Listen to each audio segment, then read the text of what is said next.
Welcome back to I Did This Instead of Killing Myself, a stand-up comedy and lifestyle podcast featuring comedians in the South Carolina area. It is the week of July 19th. So, excited to still be doing it. Does it sound like I'm trying to talk myself into that? I don't know. Do you ever get into like a mood where you're like you're doing something? I mean, this is episode 14, so that means we've been doing it for at least 3 months. So we're kind of in the dog days of summer, but we still love comedy. I still love all these people that are on this show, and I don't, I hope you guys aren't sick of it yet, because I'm gonna keep doing it because I don't have anything better to do, and I love you guys, whoever is listening, all 40 to 100 of you all who listen. No, it's great. It's great. I'm just venting. It's Sunday. Well, I'm recording this on Sunday at 12:20 and just woke up. So, but anyway, I'm very, very excited about the guest today because it's David Zasloff. And David just moved here from Los Angeles. He's been a professional comedian for, I don't want to date him. I mean, he's an older guy, but he's been doing it for 30 to 40 years. He started comedy, I don't actually know. I think he started comedy before this, but he's done a lot of professional work in the AA community, the Narcotics Anonymous community. They do shows, but he is a headlining comedian. He has, I actually have his card here as well. He's got a website. He's got an act. He's bookable as a headlining act. He does clean material and he does completely not clean material as well. So our interview is fantastic. I could have let him just talk for 2 hours because he's got so much wisdom about comedy and about life. Even if you don't agree with everything he says, I mean, it's a fascinating perspective, and I always like listening to people.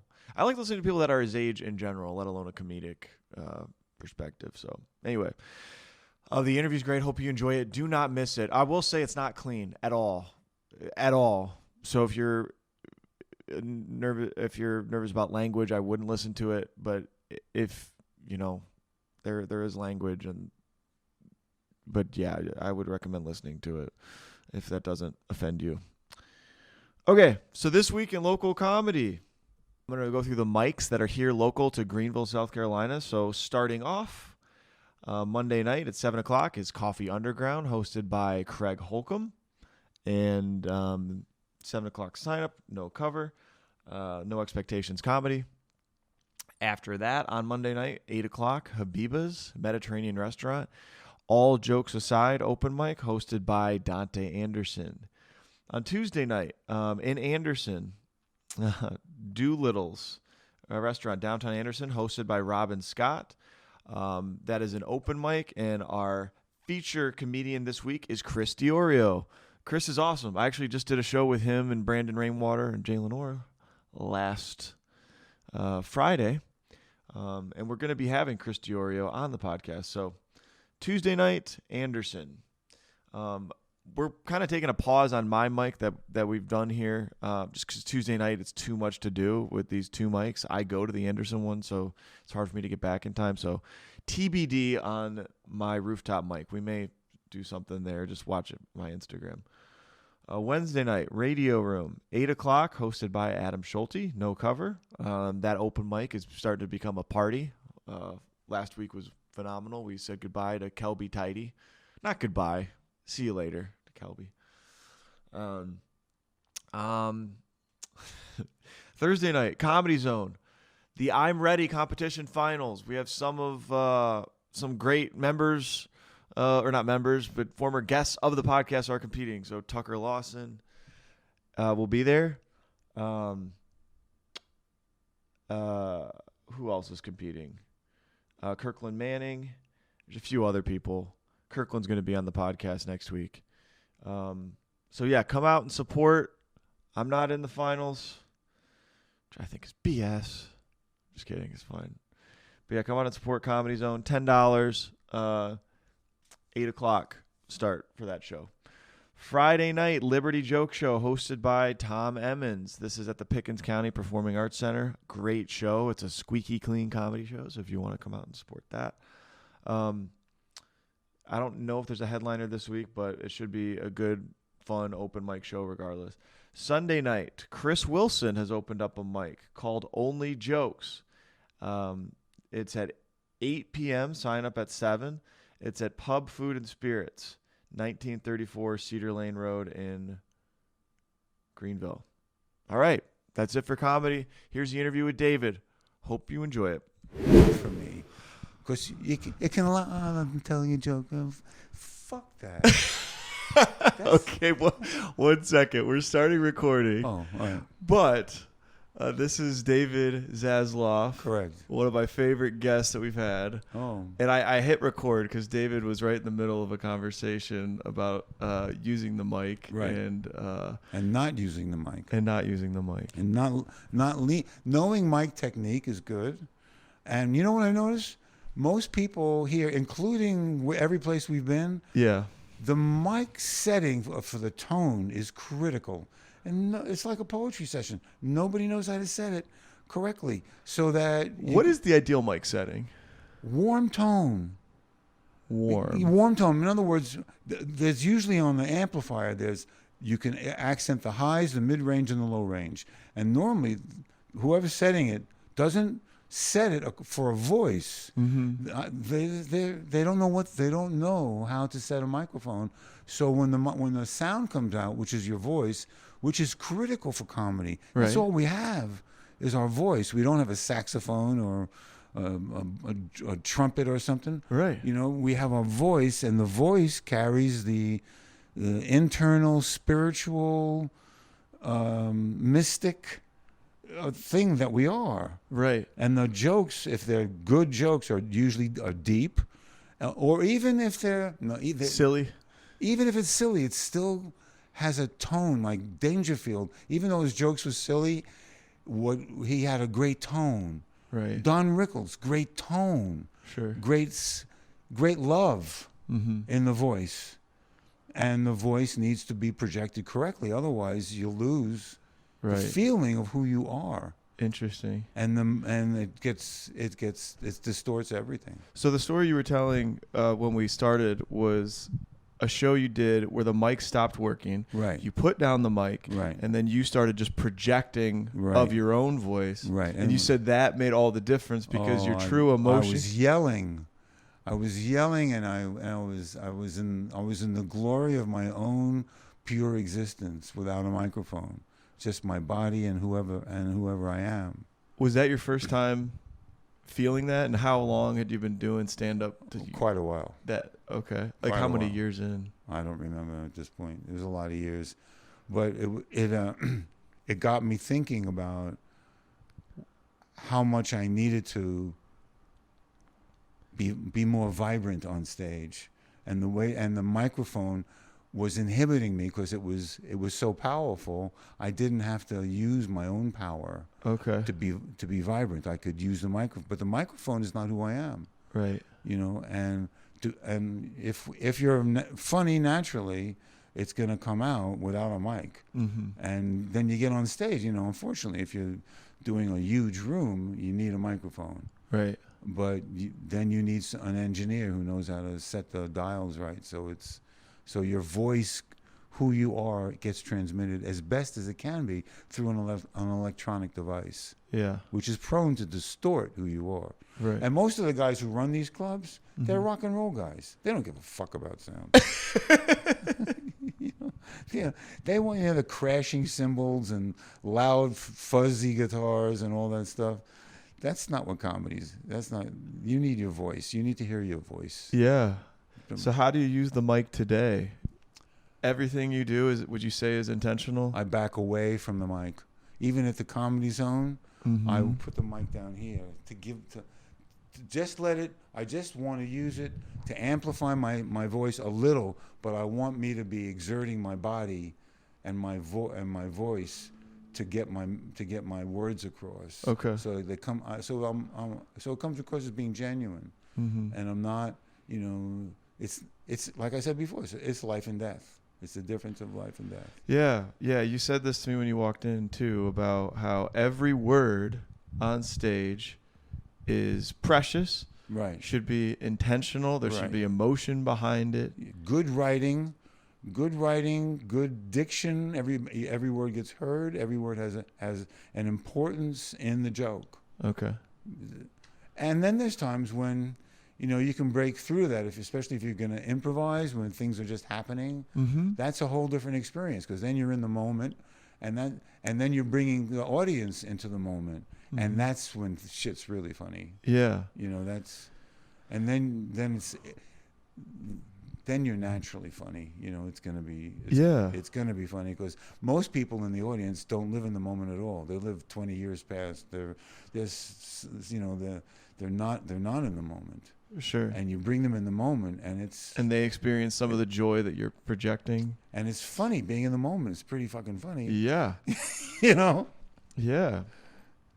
Being in the moment is a challenge, I think, with open mics, where you have mostly comics in the audience. Right. To me, doing material in that environment feels maybe a little bit like you're not in the moment. You're just reciting things to people who've heard. I mean, how do you manage that type of environment when you're trying to be genuine? You have to use the open mic to fuck up.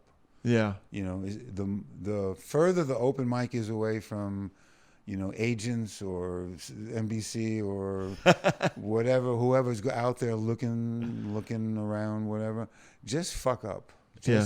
That's the place to fuck up. And like in Los Angeles, there's very few places like that. We're lucky here in South Carolina. There's a lot of places where you can fuck up. Yeah, thank God. But then again, not really. Like even the Coffee Underground, you don't want to fuck up too much there. Right. These people have been around for years and years, and they're wonderful, and they're welcoming, and they're forgiving and tolerant. But still, it's a substantial place. As small as it is, I consider it very important. Very important.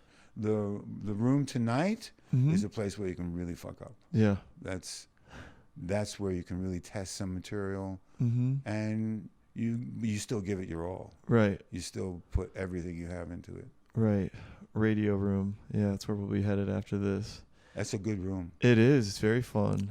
And he's a good guy. Yeah, Adam Schulte. He's is a good guy. We see him tonight. He's the only other Jew I know so far in South Carolina. Yeah. And we're both bad Jews. Both bad He's Jews. He's a bad German Jew. I'm a bad Russian Jew. Yeah. And we get along. This is great. Yeah, so we'll do a quick introduction. I'll probably do it before the interview starts, but David moved here from Los Angeles. Has it been a month now? Or 3 months. 3 months already. Wow. 3 months. Yeah. Okay. So, and you've been doing comedy professionally for 30 plus, I don't want to date you, but something like that. Yeah. So when I met you for the first time, I mean, I was just so excited because all due respect to the local comedians here, the guys that have been doing it, nobody I've met has been doing it as long as you have. Right. Nor have we met somebody who came from LA. So, now, I'm not trying to suck up or anything, but seriously, it was cool. And we're searching in the dark, a lot of us, trying to get better. So it's cool to have somebody. The search never stops. Yeah. Never stops. And that search is, because we've talked about it kind of like philosophically about stand-up and how it's a way to kind of figure out who you are on stage. I mean, what is the search never stops? What do you mean by that to you? I mean, that's... I'm constantly writing. I'm living a whole new life in South Carolina. This is totally the Bible Belt. Right. Fucking. I got huge bits about, I'm not a big fan of the church or the Pope. Right. I'm not a big fan of religion at all. Okay. And, I'm Jewish. I'm not a big fan. There's a lot of hypocrisy there also. So sure. I'm not going to back anybody that I think is full of shit. Yeah. And, So you're coming into a place where there could be a lot of tension. Oh, already I have said some stuff. I think that night at the pizza place, Yeah. there was there was intense moments in that night. Yeah. And I like that. Yeah. I like that tension. Fortunately, I believe what I believe intensely. Yeah. And I believe in evolution. I'm a big fan of evolution. A lot of people don't. There's a lot of people in Los Angeles that don't believe in evolution. Right. It's amazing. Yeah. That's amazing. Yeah. Yeah, and the earth could be flat to these people as far as I know. You should walk around downtown. There's some flat earth people that No. Oh yeah. Yeah, they got their little displays up and everything. Oh. But that's really. it. Are you kidding me? No, there's flat earth people here? Yeah, there's flat earth people. There's other weird kind of cult-like groups that hand out pamphlets. Oh, I got to experience that. Oh yeah. We can walk out there later, but yeah, that set you did at the pizza place in Easley. What I loved about that was, like you said, you were, as a Jewish guy from L.A., non-religious. I mean, you went right at it with your material, and like I was looking around to see the reactions of folks, and it was tentative at first, I think, but you broke them in a really profound, and some of the also edgier material that like you got them to crack. The Black Jew stuff. Oh yeah. That was You could feel the room get nervous, like, oh my gosh, where's he going with this? And then you would just keep going, and then you'd get him at the end of it. I think the trick that night was the fact that I admitted that I admitted to the audience that some of them were sitting there and wondering what the fuck is this guy saying? You spoke what they were thinking. Yeah. I knew they were thinking that. They had a right to think that because I'm saying shit that they have been trained to not believe or not pay attention to or disbelieve fervently. Yeah. With as much power as the religious organization can muster in them, and I'm completely opposed to that. Yeah. Totally. Yeah. And it didn't come across as preachy to me either. You were just offering your view of things. Yeah. I said, this is what I believe. Fuck it, I'm going to say it. It's wonderful for me to be able to reach that point in my life where I can stand in front of people who believe the exact opposite of what I believe and say, this is what I believe. How long did it take you to get to that point? A lot of years. A lot of years of being afraid of what I thought, that my thoughts would scare me. And I would say, oh, do I have to say that? And usually when that, and I've heard other comics say this too, comics who I respect a lot, when that thought comes, oh, do I have to say that? Yeah, usually that thought that is scary or terrifying or be it a sexual thought or a religious thought or an anti-religious thought, whenever that scary thought comes in, that's a good thing to start talking about. Lean into it. And figure out where I believe what it is I believe, like abortion. That's a huge issue, and it's not that I'm Jewish. I just don't believe in abortion because I've been through 3 of them, and as a man, they were uncomfortable for me. It was way more uncomfortable for the woman. Right. I don't know, and I don't know about that either. Well, I know my feelings were terrible. I would hate to have to go through another one. I wouldn't want to experience the death of whatever someone wants to call it. So I've had to examine abortion to find out what it is, and so I'm really opposed to abortion for me. I'm not opposed to abortion for anybody else. Okay. If somebody needs an abortion, I believe that should be their right. And I also don't like women who are using abortion, the desire to have an abortion, as a political or a political correctness thing. They don't have to justify. Women should not have to justify an abortion. They should just be able to get one. The church should not be running our political situation. Right. And that's the church at work in the Congress. Yeah. Dictating anti-abortion, and that's bullshit. Yeah. Well, these issues are complicated. No, they're not. They're not? Life is simple. You fuck. You conceive. That's it. Right there. Well- Sperm hits the egg. Boom, Yeah. you got life. Yeah. That's it. You want to Well, if that's life, can you take the life? Say it again? Morally, if that's life, can you eliminate it with morally? Morally, I don't know. Right or wrong, I think it was Abraham Lincoln said, right or wrong is a matter of thinking. Was murder morally right or wrong? Depends. That's, some people are monsters. Some people are actual monsters. I've had really smart friends of mine who are completely opposed to the death penalty, and I think about someone doing anything to my kid. I would. It's a horrible thought. Yeah. I don't know. I don't have children, so I can't relate to that. But I've heard that you don't want anybody. That instinct of protecting your child, or if something ever happened. Anybody hurting a kid. Yeah. Yeah. I probably should have a kid. Do you think it made you less selfish as a person? When you're ready to have a kid. When I'm ready, yeah. Yeah, when you're ready. When the right woman comes along. Or right guy. You could invite, Thanks, David. I know a lot of guys. A lot of gay guys. I'm not gay, David. Huh? I'm not gay, but... Oh, no, I'm just talking. I didn't think you were. I didn't think so. No. I don't want anybody listening to this think that I'm gay guys are great parents. Yeah. Or just I don't know bad gay parents. Yeah. All the gay people I know. I don't know a lot of gay parents actually. I did a lot of gigs in a gay temple which is really, a gay temple in Los Angeles. I did a lot of wonderful gigs. So there. gay temple, is that the whole congregation is gay? Or is it just 98, gay friendly? 98%, 98%, 97%, quite a few. Okay. A couple of straight people who are still thinking about it. Mm-hmm. Just could give it a shot. Checking out the brochure. Right. This is interesting. But, it's right down the street from the Orthodox temples. Uh-huh. It's on La Brea. And there's the gay temple, and two or three blocks down are the Orthodox, and they're completely opposed to each other. Okay. A lot of the Orthodox people do not want to hear anything about gay Jews. They don't want that. Mm-hmm. Orthodox gay Jews? Oh, it must be terrible.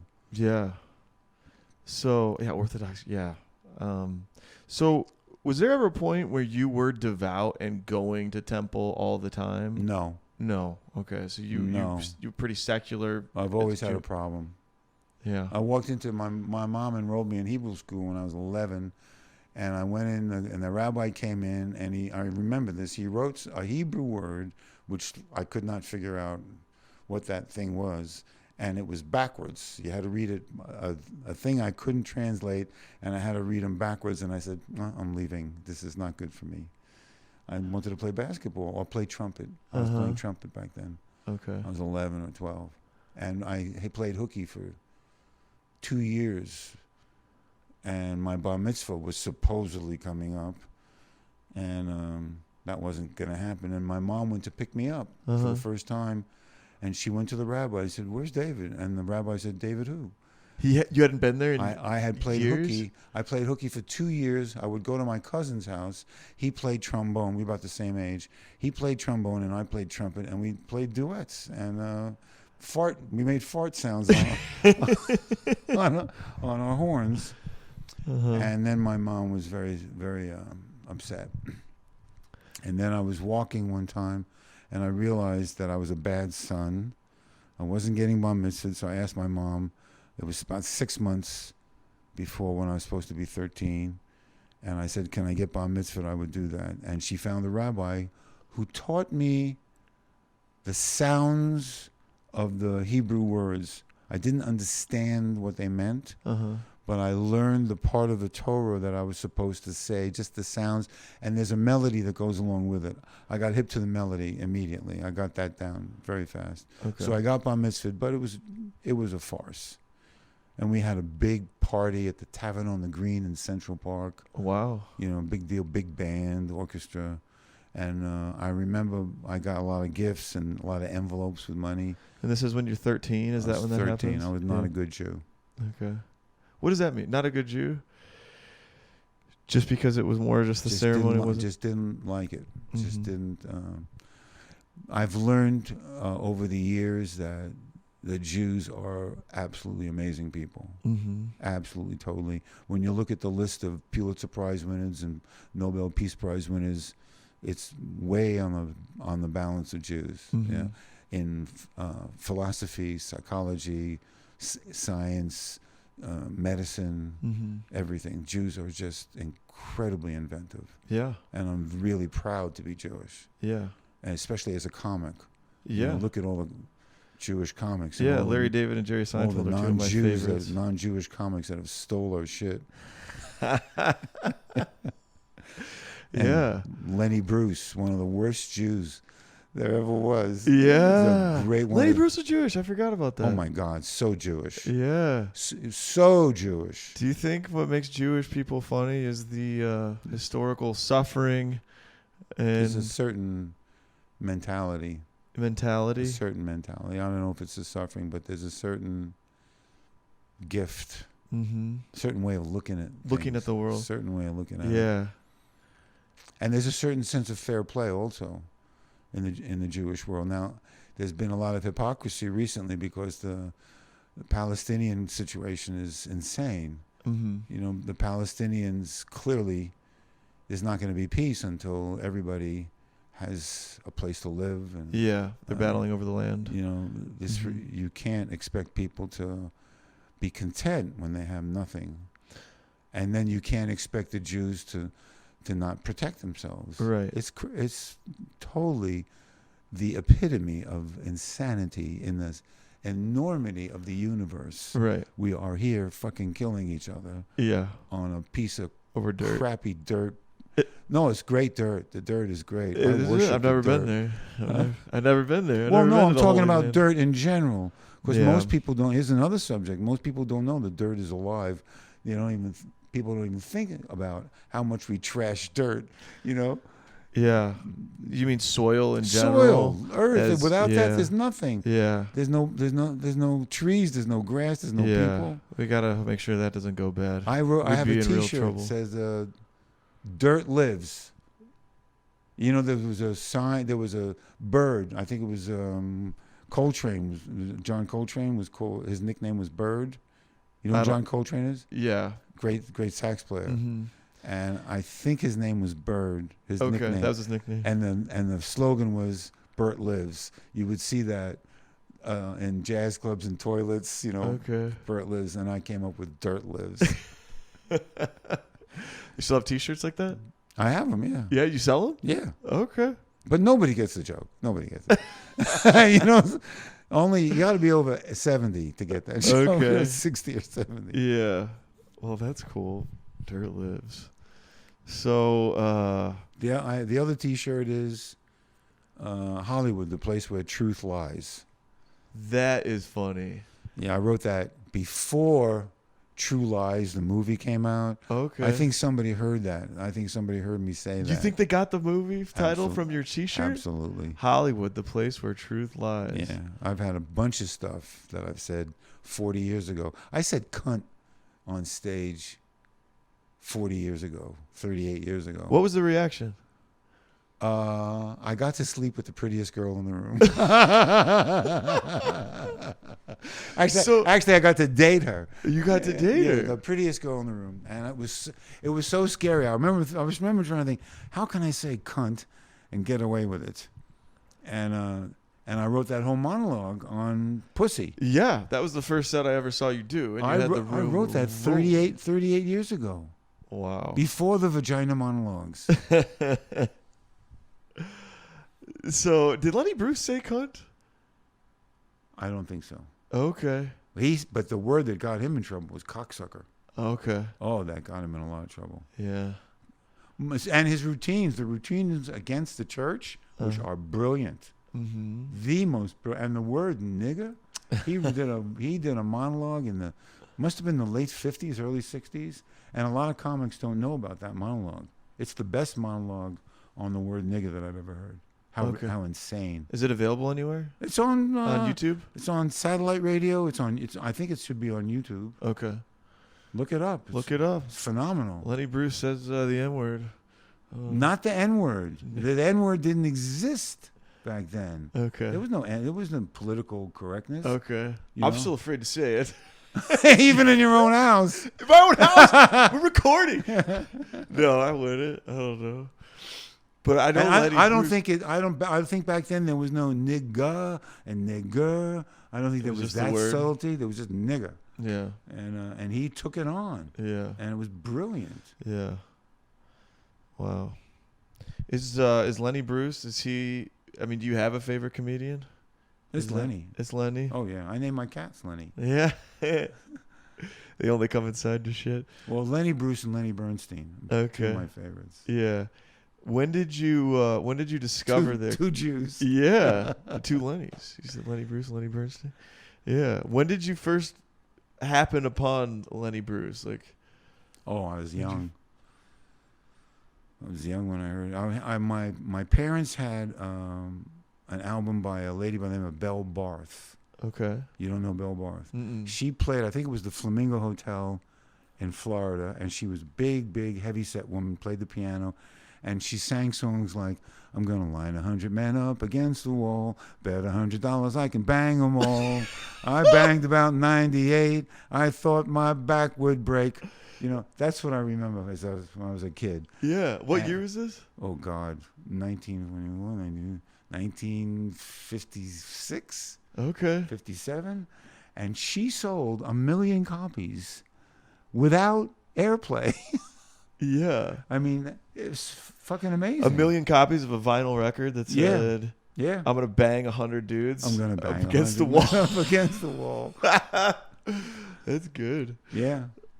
So you heard this as a kid. I grew up listening to that. So you were bar mitzvahed at this point, or you were skipping school? Or is this a little after that? Somewhere around bar mitzvah time. Okay, so you're a teenager. Yeah, I was listening to Belle Barth and the opera Carmen. I love that. And when did and you started playing the trumpet around that time as well? I played trumpet when I was. I played bugle first. My dad didn't want to buy a trumpet. It was more expensive than a bugle. I was playing bugle when I was 12, 13. I became the bugler for the Boy Scouts. And I blew bugle at the top of Rockefeller Center. It was a day that was dedicated to all the soldiers that died on a famous beachhead. It's going back a lot of years. Mm-hmm. There was some invasion where a lot of soldiers passed away. D-Day invasion, D-Day. Normandy. Yeah. So you were playing an instrument. You were making the fart noises with the instruments pretty early. Oh yeah. Were you learning it seriously as well? I studied with Jimmy Smith. He was the third trumpet player in the New York Philharmonic. Oh wow. I mean, I'm classically trained. Yeah, because it was last night. Your set. Yeah. You did a bit about a whale. Right. With the sound of and then you also did Flight of the Bumblebee. Yeah. And that was incredible. That was to see both side by side. Right. Because most people, when you did the joke, people were like, "Does this guy even play, or is this just a gimmick?" But then you just Flight of the Bumblebee, and we were like, "Whoa!" Yeah. And I had to follow you. I was like, I can't play any of this crap. Yeah, but that was really cool. Okay. Yeah, I love being on stage with the trumpet. Yeah. And you know, the psychologists say, I think I said it last night, that the second worst person to marry is a trumpet player. The worst person to marry is a comic. Yeah. Yeah. Yeah, and your wife got both. God bless my wife. Uh-huh. How did you meet your wife?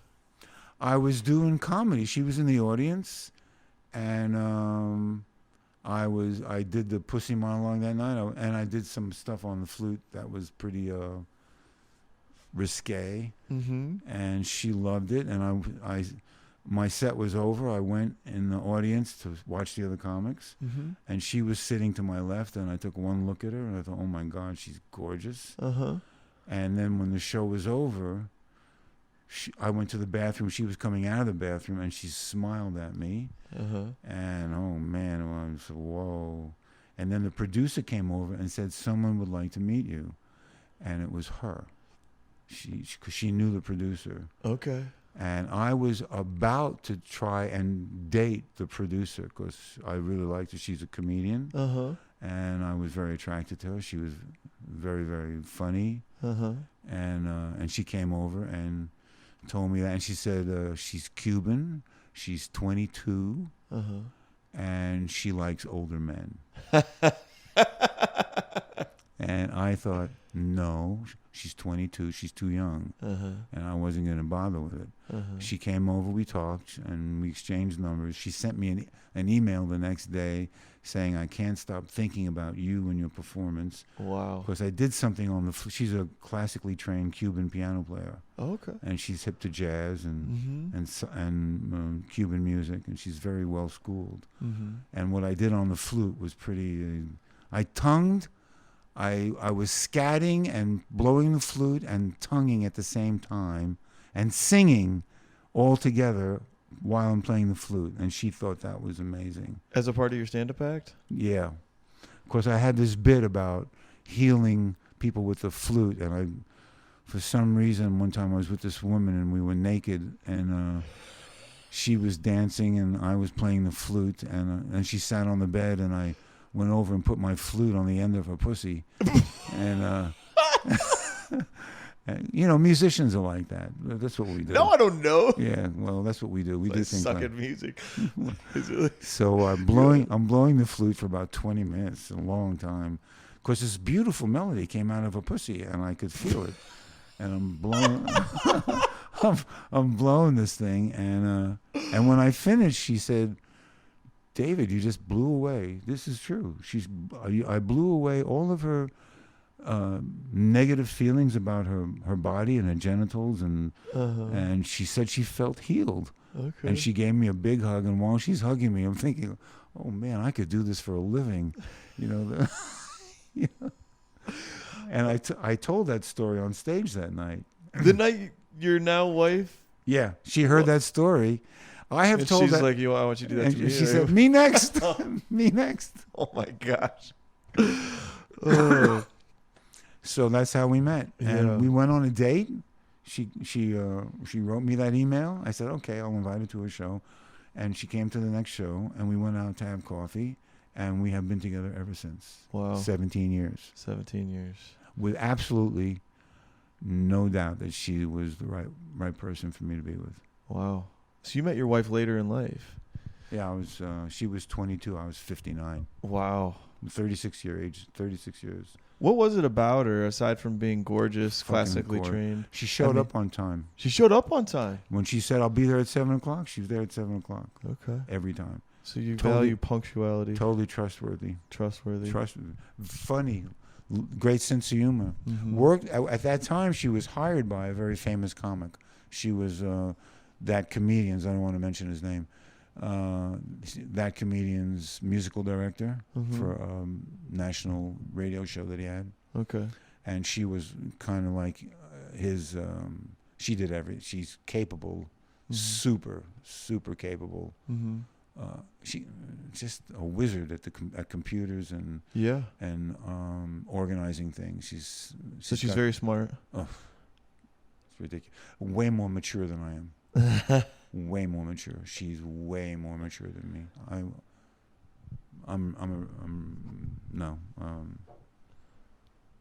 It's insane how mature she is, and she comes from a different culture, which is incredible. Yeah.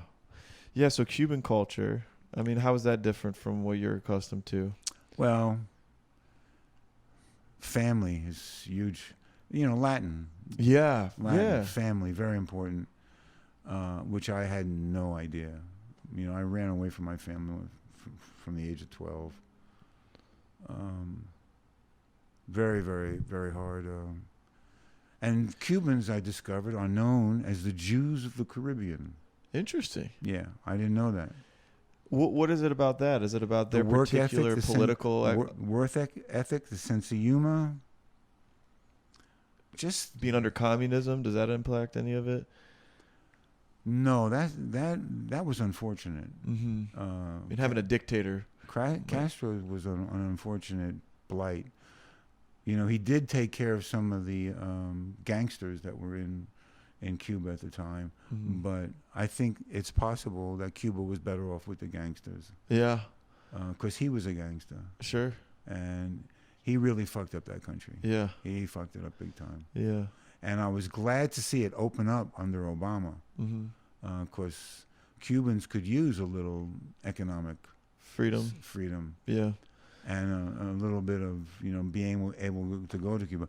My wife and I actually went to Cuba about 9 years ago. We were filming an anti-Castro movie in Havana. You guys were? Yeah. Oh, wow. Yeah, we were part of a crew.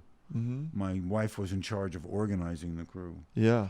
And the government didn't know we were there. And had they known we were there, I might not be here. Okay, wow. So it was that risky. That's pretty exciting. It was more than exciting. It was scary shit. Yeah. Scary. Wow. A lot of fear. Fortunately, I found a Cuban band in Old Havana, and as soon as I met them, I told them I was a trumpet player, and within 2 minutes they had a trumpet for me. They found the trumpet, because you don't take computers and your instruments into Cuba, because they will take it. When you go in, they will just take it from you. Okay. So I didn't have a trumpet with me, and they found the trumpet. And I got to play trumpet every day in the band, and I was scared most of the time, but as soon as I played the trumpet, I was fearless. The sound of the trumpet reminded me about who I was. Wow. And I was fearless, and it was incredible. And then when I stopped, when the gig was over, the fear would come back, because you could get arrested for being there. Wow. Yeah, isn't that something? They could take away your instrument, but they can't take away right. That's the power of art. That's why comics and ballet and all the arts are so important, because you have to be fearless and dedicated. Watch people in ballet, the energy and the work they put into their bodies to do the things they do, which are miraculous. You could see it on TikTok. You could see every now and then a ballerina will do something on TikTok that's astounding compared to the thousands of pieces of shit that's on TikTok. Yeah. You'll see this one ballerina just do something. Oh my God, how the fuck they do that? Yeah. And it's gorgeous. It's picturesque poetry. So you have to be fearless and dedicated. Yeah. Those two things. Helps. Yeah. Helps. It's art. Did you always have that mature outlook on comedy as an art form? Only when I was able to break through the self-loathing. Let's talk about that. Oh! Because I've talked to you before about the biggest struggle I've ever had is self-doubt, self-loathing, starting out at anything, because you begin anything by doing it badly. And then when you get a few months away from it, you realize how bad, in fact, that was. And it just messes with your head. And if you receive criticism or that can just, those negative thoughts can just accumulate, and it can be really hard. But at the same, you don't want to be delusionally positive, but you also don't want to beat yourself up too much. So how, talk about that. I don't even have a question. I'm just. Well, you said an interesting thing, that delusionally positive, negative thinking is a delusion. Okay. Negative thinking is one of the biggest lies that we can tell ourselves, that we're not good enough. And, I learned that early on in my life, that I wasn't good enough. It got drilled into my head. And that happens to most people. And, the quickest way to stop thinking you're not good enough is to drink alcohol. And all of a sudden you can talk to whoever you've been terrified of, because I can't talk to them because I'm not good enough. I want to talk to that woman. Oh, God, she's too good for me. Yeah. I can't talk to her. I'm not good enough. I'm not good enough to dance. I can't dance by myself. I don't want to go out and dance. I don't want to be embarrassed. I can't sing. I'll disturb the neighbors. There's a zillion negative thoughts that everybody has, and they're insanely incorrect. Right. They are all designed to destroy creativity. And creativity is one of the most powerful forces. It's people believe in God or a power greater than yourself, or a higher power, or whatever you want to call it. It's creativity, which is magnificent. It makes us be the magnificent things that we really are. And it's not necessarily positive, but compared to negative, it is positive.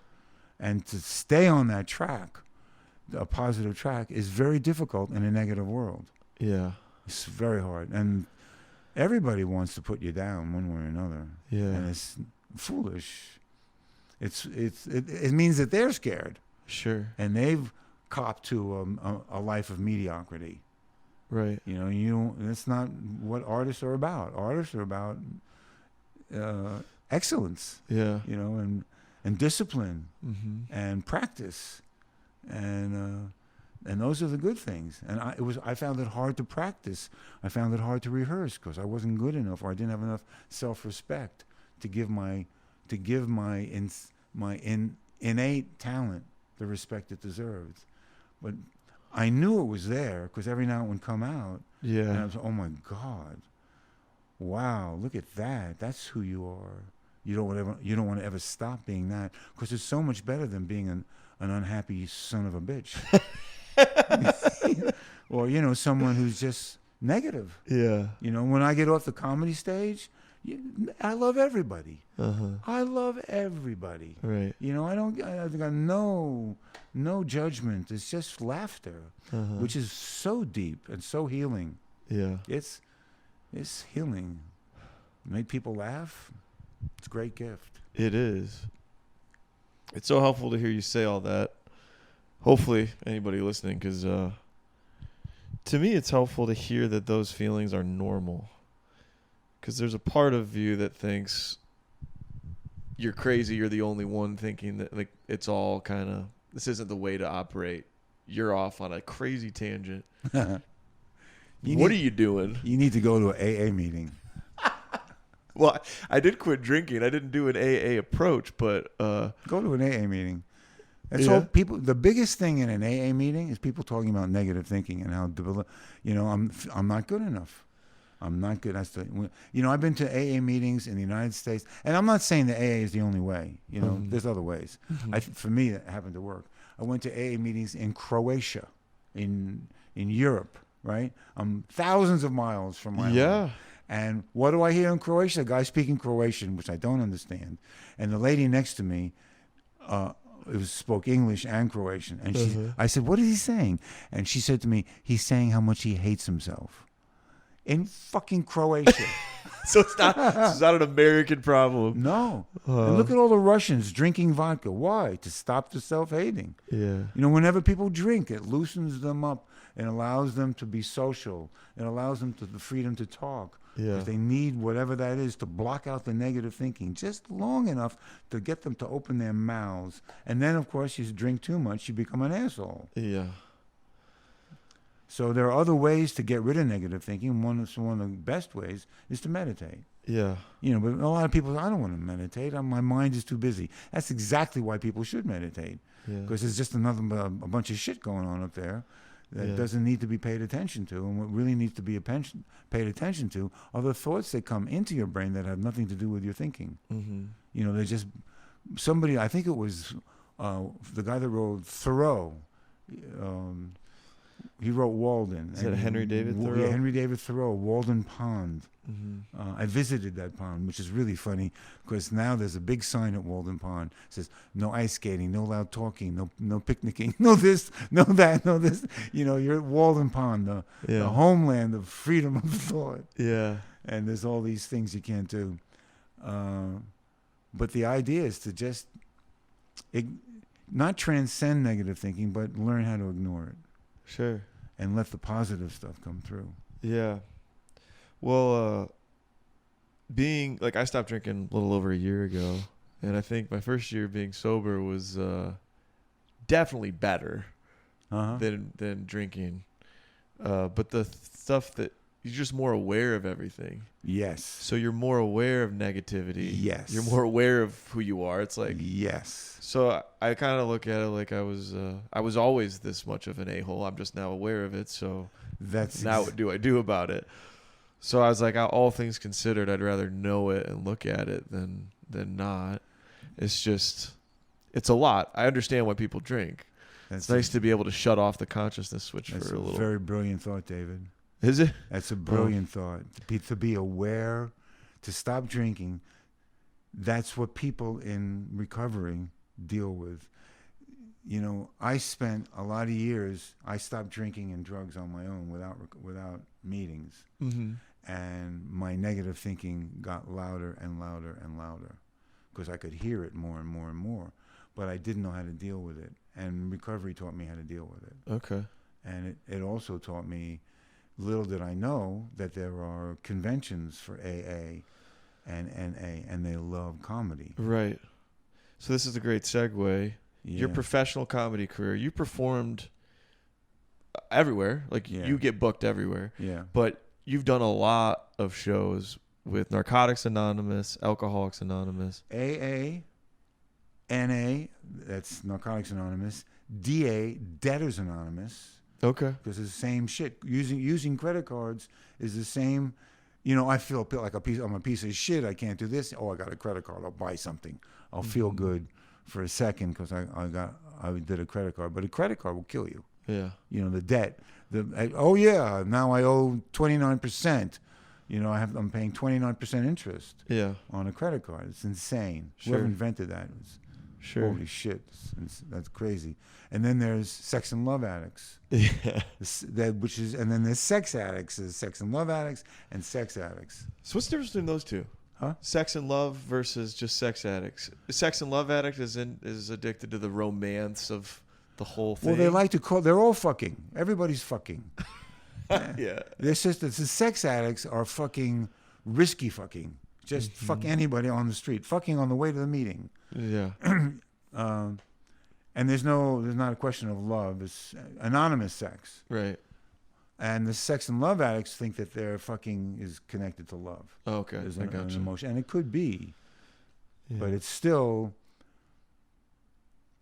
I've been there. I've been fucking the wrong person. I've been fucking people I didn't want to fuck. Yeah. And that's another addiction. Yeah. It's just another addiction. Sure. Orgasm, a drug, another drug. Yeah. So you did you done comedy shows at all of those environments for like those groups. What are those shows like compared to just a show for the general public? Way more honest. Yeah. Yeah, way. There's a lot of content you can talk about in 12-step programs that you really can't talk about to people who are sitting there drinking, because they're drinking. And but that doesn't denigrate, the importance of doing comedy for everybody. It's just it is a different audience. Yeah. And I'm learning. This is one of the things I'm learning is how to deal with an alcoholic audience. How do you deal with an alcoholic audience? It's not just alcoholic. It's just learning how, we all have a certain way of, how do I translate what I perceive and what I think? How do I translate it? How do I communicate that to other people? And sometimes a joke will come to me and I'll say it, but it's not understood because it's just the punchline. Sometimes, how do I say this? Sometimes jokes come very easily to me, but they need to be explained a little. There needs to be a setup for the punchline. I get the punchline, and then I have to figure out a setup that makes the punchline accessible to other people who don't get the punchline without the setup. Right. I think that's the best way I can say that. Okay. So it might have to be a different setup for an alcoholic audience, or for an audience to really get it. Usually, but the longer I do this for regular audiences, or the older I get, or the more compassionate I get, or the more love that's in my life. Love is a great.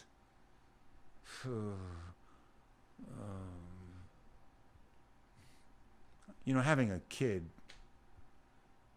has helped me communicate, has taught me a lot about love, and has helped me communicate myself. If I can communicate to my daughter, I can communicate to anybody. If I can translate what I'm thinking to my daughter, then I can translate it to anybody, and that takes phenomenal patience. How old is she? 7 now. She's 7. Yeah, so she's at that age where you can have Oh, she was listening complicated. She was listening to my monologues from the moment she came out. Did you censor any of it? Did you censor any of it? No, not a word. What? Not a word. She knows everything. Her little ears. She knows everything. She's gonna say her cunt's gonna be her first word. I'm just kidding. No, That's I know. fine. That's okay. Yeah. No, I don't. No. So communicating to your daughter, that helped you. It helped me be a better person. Mm-hmm. She's helped me be a better man. She's helped me be a human. She's helped me in every conceivable way that I needed help in, because I was arrogant, because I'm smart, and I wasn't smart about being smart. I was smart and angry. Yeah. And I came up with some things early in my career that were very intelligent, and I was living in a city that didn't understand that, and I didn't know how to say it. Mm-hmm. So I had to learn and it's not dumbing down, it's just learning how to be human. Yeah. And connect with other humans. And connect with other people, not just a few people. Uh-huh. So it's I've done comedy for what's that clinic? The Mayo Clinic, for really, really supposedly intelligent people, and people, prisoners, same monologues, same jokes. Mm-hmm. I've learned how to, communicate with everybody, and it's wonderful. It's enlightening, and it's a relief. It's a fucking relief, is what it is. Why is it a relief? Because you're not because I'm not being misunderstood anymore. Mm-hmm. And I find that my dilemma in life is the same dilemma that everybody has. You're connecting with that. It's the same fucking dilemma, same problems. Smart, stupid. Everybody has the same problems. Yeah. Same. It's life. Yeah. Life on life's terms. That's another saying we have in recovery. Life on life, learning how to live with life on life's terms, without drugs or alcohol. Right. And the deal is no drugs, no matter what. No matter what happens in your life. Someone dies, someone fucks you over. Yeah. No matter what. And don't blame anybody. Right. Don't blame anybody for anything. Yeah. Find out what my part, if I want to blame somebody, find out what my part is. And look at that. Sure. What was my part in it? Sure. But don't hate yourself either, right? Try not to. Yeah. You sigh when you say that. Try not to. Yeah. Wow. Yeah. The other expression that I liked that you shared where on the phone was "Don't believe everything you think."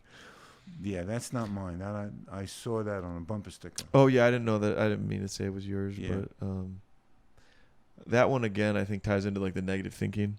It's incredible. Aspect. Yeah, you can really beat yourself up. People beat themselves up and all these people you hear about them, and they bosses, CEOs who rant at other people and they rage at other people and they insult other people. Those people can go fuck themselves. Just go fuck yourself. You're making how much money are you making? Yeah. And you're ranting at other people. Uh-huh. Yeah. Leave the planet. Fuck up. This is hilarious. Adam Schulte, Yeah. the other Jewish guy who hosts Yeah. he was talking about cancel culture or something, and he said something about kind of similar, somebody ranting about something, and he said, "Leave the planet because you're not doing any good." But he said the same exact phrasing. I thought that was an interesting connection between the two of you.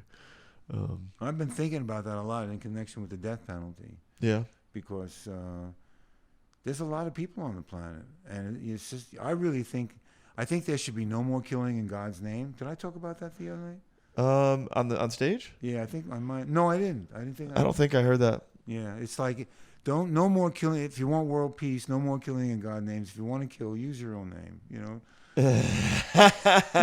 Killing in the name of David. Yeah. Just be nice. But we have all these religions that people take so seriously. Mm-hmm. And the religions, look, the ultimate truth of life is that nothing's separate. Nothing. So you have a unified theory of things, like whatever that is. Nothing's separate? Nothing is separate. Not a blade of grass, not a piece, not a grain of sand, not a drop in the ocean, not one person, not one animal. Everything. This seems like This seems like Eastern thought. Maybe is this a Buddhist thought? This is a scientific truth. Okay. Buddhism, great. There are Buddhists. I don't even know Buddhism that well. I was just thinking that's what it sounded like to me. There are Buddhist terrorists. What the fuck? What are you going to go meditate and then kill somebody? Yeah. It's insane. No, but everything is connected. King Solomon said it thousands of years ago. He said nothing is separate. The Indians knew it. Now, the Indians aren't perfect people either, but they knew that when they killed an animal, they would see the spirit of the animal leave the body. Mm-hmm. They would say a prayer to the spirit, thanking the spirit for the meat. Right. They chopped down a tree. They would say a prayer to the spirit of the tree as it left. They could see it. Mm-hmm. And then it would say, thank you, spirit, for the wood. Right. So all these spirits, that's what we are, spirits. Right. They're all connected. Sure. And the air is filled with spirits. We are breathing spirits right now. Mm-hmm. And people don't think about that because we're too busy trying to get laid.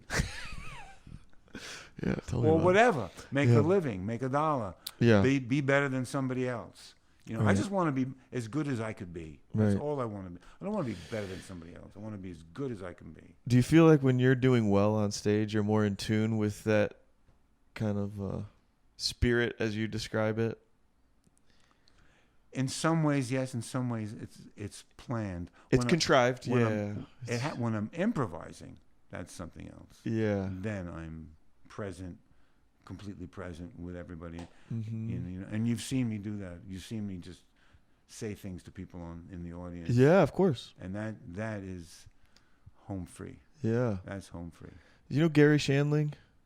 Well, I know who he is. As a comedian? Or of him? Yeah, I don't know him. Yeah. But he had rest in peace, I guess. He had a quote that really stuck with me. He said, I'm not seeking to perform except as an insecure defense mechanism. What I'm seeking is to be honest in the moment and in touch with that instinct that tells me how to be. Yeah. That's talent. Is what he said to Charlie Rose in that interview. And I was like, wow. That's exactly what it is. Because I relate to that and I've only done it accidentally, but when stand-up works. Accidentally. Yeah, it is truly, because the same material doesn't work when you're not in tune with whatever. You're not free. Right. I was motivated by, I was worried. I was whatever. I wasn't, And with me, like, I rarely improvise because I just don't know how to yet. But with material I'm talking about. But when it does work, it's crazy. The feeling is unlike anything I've ever felt One before. Improvisation is worth 1,000,000 jokes. Yeah. Just being present in front of people and funny is, I have a thing. I would get nervous on stage. I remember watching myself get nervous, and I would, I'd be up there with my lines and my memorized, and everything's memorized, and I'm doing really well. Of course, I memorized some good shit, and it's funny, but it's memorized and it's an act. Sure. And then that's not really what I wanted, but it was what I needed to do to at least get on stage and make some money and do a gig and be responsible and have an hour's worth of material. Mm-hmm. But it was stiff. Sure. And I would notice that if I needed approval. Yes. And I noticed when a joke didn't work, I would get nervous. I wasn't getting the approval I craved, and it would fuck me up because I was stiff. Mm-hmm. And I would also notice that my sphincter was tight. This is basic biology. Yeah. So now what I've learned to do, whenever something like that should happen, I check my sphincter. And I say, David, take a breath, relax the sphincter, and improvise. And it works. I can't do anything right when my sphincter's tight. That's all there is to it. That's another T-shirt. That's my motto. I should put it over my fireplace. Yeah, I can't do anything when my sphincter's tight. And everybody, so many comics that get up there with set lines and la la la la la. Yeah. But it's a phase. Yeah. It's a phase to get to the next phase, to get to the next phase until you fucking die. Yeah. then you don't have to tell any more jokes. Gosh, do I have to keep doing this? It's Right. But it's probably a big joke right at the end. yeah. It's probably a huge motherfucking joke. You crap your pants as you die. That's pretty funny. I can't imagine what that. I can't imagine what that joke is. Well, I mean, do you believe in an afterlife? I believe that there's a vibration in who I am that makes me who I am. That's eternal. And I believe that vibration goes on no matter what. It inhabits space, matter, and I believe it doesn't have a name or a form or anything. I don't believe I'm going to go to heaven and see my friends. I don't believe in that at all. I think that is one of the biggest lies that religion has brainwashed people with. The whole idea of heaven. Are you fucking kidding me? And you're going to find your dog in heaven? Here's your Fido is going to... You don't like that movie, All Dogs Go to Heaven? Such bullshit. I can't believe it. and you know, the church, the church actually said that doggies are not going to go to heaven because doggies... There was a time when the church didn't want to accept that animals had souls. This is the stupidest thing I've ever heard. That you have a soul. People have souls that are immortal. And this is the bill of goods they're selling people. That you will go to heaven if you're good and you pay your tithes to the church and you give your money to the church. Then you go to heaven and you'll live your life. You won't even fucking die. You'll just be sitting up there in heaven somewhere. Okay? And we have photographs of up there with all the satellites. There's nobody up there. Yeah. But your dog... Finally, the church will admit that your dog has a soul, but it doesn't have an immortal soul. When the dog dies, its soul dies. Who made this position? Is this the Catholic Church? This is the Catholic Church. This is the Pope speaking, not me. This is Pope David Zasloff about dogs. This is the most recent rules of the church when it comes to who gets into heaven or what gets into heaven. There's no snails in heaven. There's no, I don't know. It's crazy. That's some crazy shit. Well, to me, it makes sense that would be an explanation. There's a lot of people on the world contending with their own existential dread. You gotta tell them something. I don't know what I believe exactly, but it's well, figure it out. Yeah. Well, yeah. Figure it out and talk about it. Mm-hmm. Yeah. Do you believe in heaven? I'd like to. Who wouldn't? Notice I'm smiling. Yeah, I know. Who wouldn't? I want to see my dog again, Baxter. Rest in peace. He was kind of an a-hole. He liked my mom better. It's one of the hardest things to question. I think living life is exhausting at times. I don't know. I don't know. I think whatever it is, it's not what people are imagining. If there is anything on the other side, I don't think there's any way it's conceptualized correctly by anyone. Yeah, I don't know yet. I'm not an atheist, and nobody can call me an atheist. I certainly believe that there is a power greater than us that is so fucking enormous. Well, I think there's something special about human beings, which is consciousness is a thing I have a hard time explaining. Yeah, well, and I think a materialist worldview is too simple. So I believe Judeo-Christian theology is the most compelling to me outside of. I was raised Christian, and I still am a Christian. That's how I would identify myself today.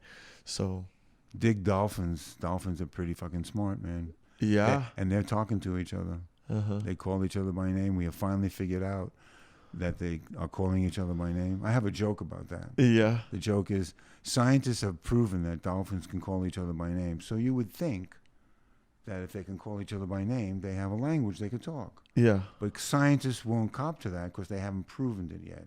That's the problem with science. So according to scientists, a typical conversation between dolphins would go like this. Gary! Phyllis! Peter! Yeah. Just calling names out. Right. They're talking to each other. Trees are talking to each other. We have equipment now that measures conversation between trees. Did you hear about that? I did not hear about that. The fact I heard that kind of tripped me out the other day was dogs can recognize up to 200 to 300 words, which is about the same vocabulary as a 2-year-old child, 2 to 3-year-old. And I was like, wow, isn't that interesting? There's levels of at least understanding, maybe not two-way communication exactly. Yeah. But dogs are pretty dang smart. I remember when my daughter learned how to walk. She was about maybe almost 2 years old. We went out for a walk, and we walked around the block, and I noticed that she knew where our house was. I said, wow. And then I realized a dog could learn that in about a week. Yeah. Yeah. Dogs are smarter in some aspects. And that thing I did about the whales singing, that's genius. Yeah. Whales singing, whales are talking to each other. Yeah. You know that sharks are talking to each other. Yeah. Everybody. Yeah. Everything is talking to each other. The consciousness that we have as human beings is not...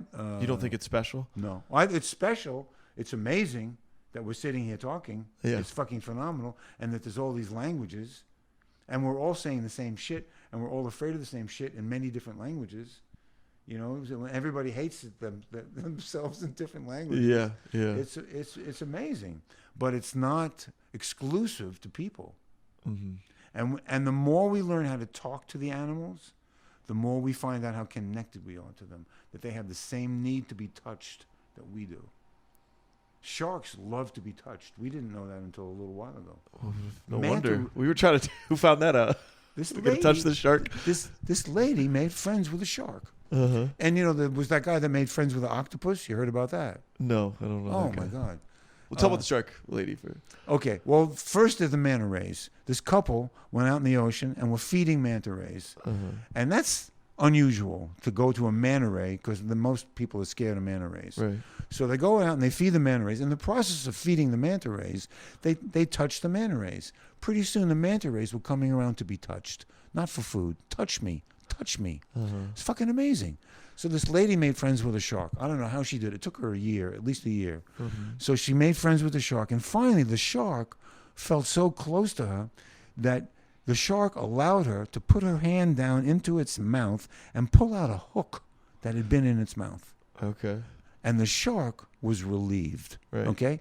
So the shark swims away and goes to another shark and says, you see that lady over there? Go over to her. She'll take your hook out. The other shark goes over. That lady has now pulled out around 350 hooks from other sharks because the sharks are communicating to each other that this lady is your friend. And now there's photographs of this lady in the ocean, on the bottom of the ocean, petting a shark. Wow. They need to be touched. The only time a shark is dangerous is when it's hungry. Right. Then it's just a shark. Stay away from a hungry shark. Do you think sharks are capable of malevolence? Malevolence? Killing out of... like they're trying to hurt someone? I wouldn't want to. It seems that way. It seems that they're not capable, or they are. I don't know that there's a language that we could communicate with the sharks that will help us understand why they're behaving that way. Yeah. There's a lot of people that don't know why they're malevolent. Yeah. And they're just fucking killers. Right. So what's the difference between that person and a shark? Yeah. Well, I would say this is one thing in Genesis that they talk about, that the Cain and Abel story, where he killed his brother out of malevolence because God looked with favor on his brother's sacrifice. And it was an interesting concept, if you look at it psychologically, of like a breakthrough of like going from being like the shark where you may or may not be capable, like you're just going off of instinct, or you're in this state of not consciousness, to where I want to hurt you. Like, I don't just want to eat you. I hate you. I want to kill you. That instinct might be uniquely human, is what I'm wondering. Uniquely human? Correct. I don't know, like explaining horrible atrocities in history like that.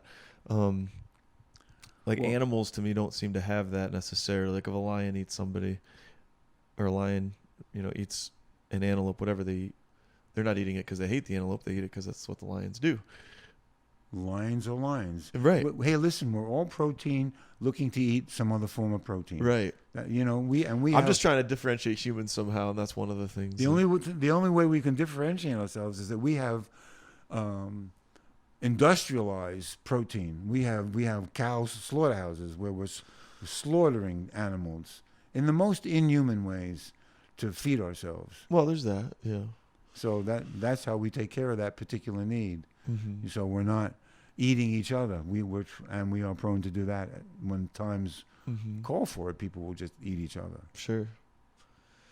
But yeah, to me, that malevolence in human beings is it exists everywhere. Because not just in, I don't have to kill my brother to prove that. You could be passive aggressive. You could, be just mean to people, gossip, all that stuff. All that's like bad human for beings it. are bad. Just terrible. We're bad. So terrible. I'm making an argument that. Like, and the whole thing about the Bible, I don't really care for either the Bible or the Torah or the Talmud or any of that stuff. There's so much. It's all so human. it is. It's not. I don't believe it's written by God. I don't. I don't buy any of that. Yeah. Well, I've heard academic lectures on the Bible, not religious in nature, that pulled out some really compelling truths that would not be in conflict with some of the things I think you believe. There's some great things in the Bible. I mean, you mentioned Solomon earlier, things taken allegorically, and if you could detach some of the fundamentalist associations that you think right away, but just, detach from that a little bit to hear. I think there's more than meets the eye. Versus, I get a thing from a group called AISH. Every day I get an email from them. It's Jewish Wisdom. mm-hmm. And it's brilliant. Yeah. It's brilliant. Yeah. There's no doubt that there's enormous compassion. And they say the same things that I believe. Don't talk negatively about other people. Mm-hmm. And I noticed when I was a comic and I was scared, Mm-hmm. during my scared days. How many years were your scared days? A lot. I'm like, when is it over? Like a year in. No, I would be in the audience, and a comic would be killing on stage, and I would be judging them, judging them harshly. If I walked on stage after judging someone harshly, I would do badly. Yeah. The whole thing would be to stop judging the other comics. Just not go there. Yeah. It's not worth it. Everybody is doing the best they can to be whoever they are. Yeah. And my job is to be the best that I can be. Yeah. And not let anything else destroy it. I can't let myself destroy that. Yeah. Because that's my own negativity. Sure. Being projected onto other people. Right. And that's a waste of time. So would you say like stand-up helps you detach from yourself and your ego? Does that help? I mean, you could put it that way. because I feel like that myself. Like when I do badly, it's I could be in maybe a judgmental state. Maybe I'm afraid of how they'll react. But when I think about all these emotions, it's like that's about me. Like, why don't I stop thinking about me and think about giving something of myself to these people? We're engaging, yeah, and love the audience and not myself. Well, love everything. Love the audience. Mm-hmm. Be, grow to a point where you're comfortable with what you're saying, and you're pretty sure what you're saying is going to work, and you have confidence. Mm-hmm. And you're being positive about yourself. Even if you're saying something you think is negative, it will still come out positive. If you come from Don Rickles said a lot of negative things, but he said it with a lot of love. Yeah. There was always love there. Yeah. And people felt that. It's an amazing process. Growing up is one of the most beautiful things we can do. Yeah, growing up in general is. It's phenomenal. Being responsible. Yeah. Being a parent. Mm-hmm. I don't know, it's phenomenal. So, do you feel like everybody grows up just at different times? I mean, do you feel like comedy helps you grow up or hurts you from growing up? No, I think if you're serious about if you're serious about what you're doing and you're coming from a loving point of view and you're creating from a loving point of view, there's a lot of comics that don't do that. They love to get on stage and insult people. Yeah. And I think, what the fuck? That's not funny to me. Yeah. That's not funny to me.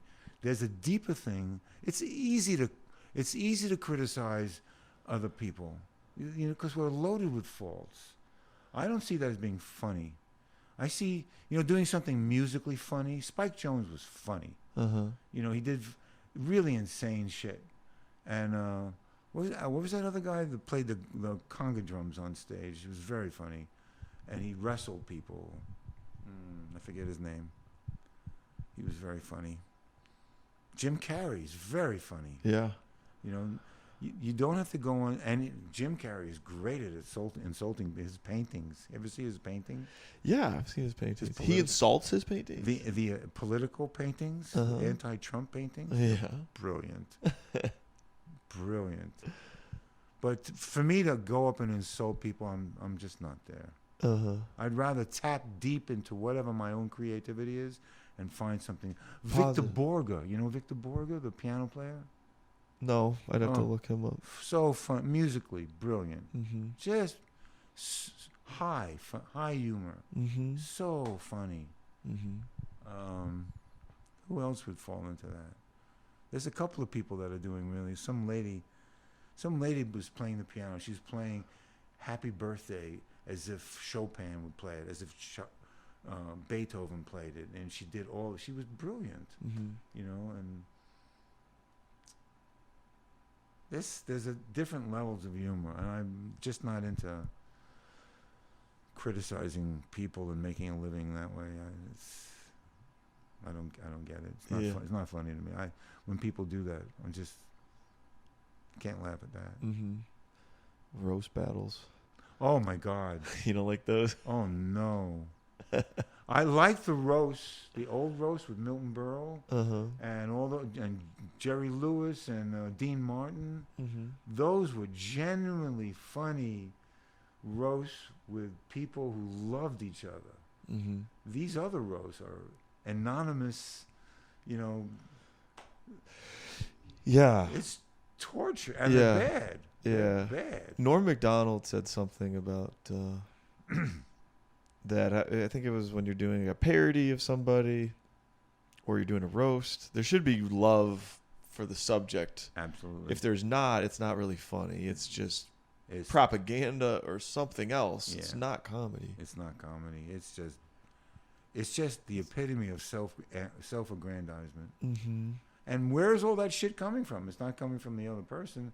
It's you creating crap out of your own mind about the other person. It's just some kind of bizarre projection of your own self-loathing. Yeah. It's not worth it. Right. That's not the way to create a peaceful world. Yeah. It's funny because the closest friendships I have are like the guys I played football with in school, in college, and we'll roast the shit out of each other. Yeah. The guys that you roast that you just you give a hard time to. We all know we don't mean it. And it's like those are and other comics too, you give each other a hard time, like. Yeah. But you're just messing around. It's like. Yeah, sometimes that can work. I've said some funny things at funerals. Have you? But the person's dead. But it was still said with love, always with a lot. The love, the element of love is critical. Yeah. Well, we are over an hour. Oh boy. And we got to go to this mic soon. What time is it? It's 7:37. So we got to head there soon. Did you send him an email or something? We can sign up in person. Oh, I told Adam. Yeah. Online that. Yeah. I sent him a message also. Okay. So we're good, but I always ask this question at the end, but I'm curious. What is the best piece of advice you ever received?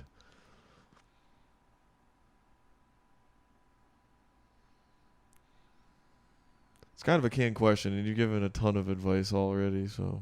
The best piece of advice I have ever received? Yeah.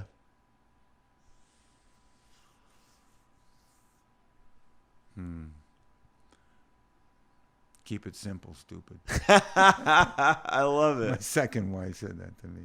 Really? Yeah. Are you an overthinker? Yeah? When I write a melody on a song, I write 80 pages of lyrics, and I have to boil it down to maybe half a page. Yeah. Got to edit it down. I overwrite. So you being concise is a hard thing for you to... No, I can finally be concise because I know how to edit now. Right. And I have the patience to know that I don't really. It's the disbelief that it has to be perfect. Mm-hmm. You know, things don't have to be perfect. And I'm constantly trying to look. Every thought is connected. You know, Okay. in the universe, in the scale of things. When you're writing, one thought leads to another, leads to another, leads to another. You can write indefinitely about. I never suffer from writer's block. That is just non-existent. Right. I mean, that's just the way the world is. All thoughts are connected, and once you pick up, and once you're in that writing space, it's Mm-hmm. endless. But you can get off subject. Yeah. And then when I start to go, you know, if you're going to be concise to an audience, you just can't stream of consciousness like that Right. too much. You have to come back. It's like jazz. Yeah. If there's no melody that the audience can hang on to, then you're just blowing for whatever reason you're blowing, Right. and there's no communication. That's called avant-garde, you know, or free jazz. But there's got to be some kind of melody, you know, Right. even if it's just 10%. So yeah, and my second wife said to me, and she saw me typing away pages and pages and pages and pages. Keep it simple, stupid. and I hated her for that. I said, I'll show you. I like that advice. Yeah. I All right. I think better off just keeping, you know, be on point, keep it concise, say what you know. Lenny Bruce was concise. Mm-hmm.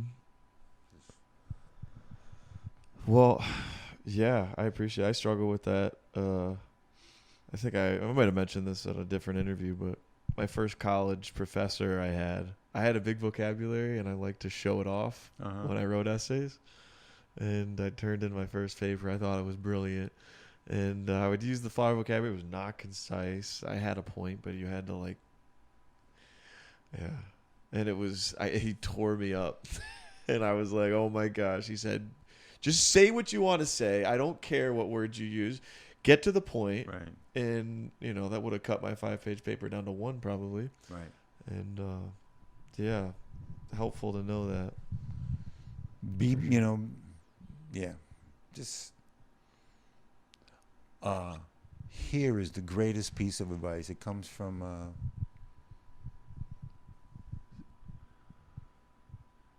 Aristotle. Love Aristotle. Okay, go ahead. What doesn't add detracts. Okay. It's fucking brilliant. Could you elaborate on that really quick? If you say something, you know, the dog is beautiful. That's all you have to say. If you want to say anything more, you're going to detract from that. Sure.